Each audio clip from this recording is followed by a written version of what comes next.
scarlet uniforms, feathered caps, and a toast to the Queen. Not a scene from the history books, but the ever-present tradition of swan-upping.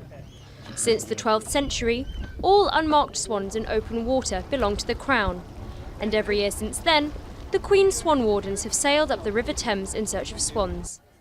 This year, leading the team as they mark and examine signets is Her Majesty's swan marker David Barber. In the 12th century, the swan was all about food, and it was a very, very important food source for banquets and feasts. Of course, today, swan upping is all about conservation and education.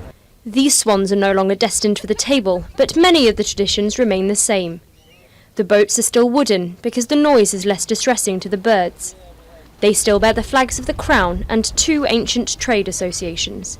Legend has it they won their right to mark and own swans because King Henry IV owed them money.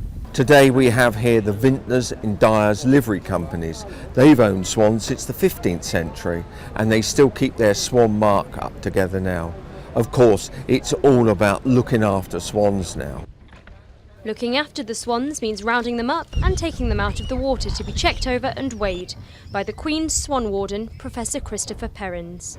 I'm looking to see if they're injured, if they have fishing tackle or something we can't remove, then they go off to one of the rescue services.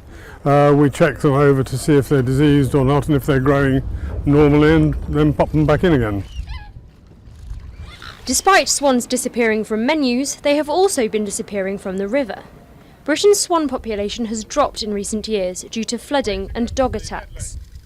Compared with recent previous years, rather few broods. But on the other hand, the broods are quite big broods and the cygnets are quite big and doing well. And even though the centuries-old tradition serves a modern scientific purpose, the day ends with a very important ancient tradition, a drink and a toast to the Queen. The Queen!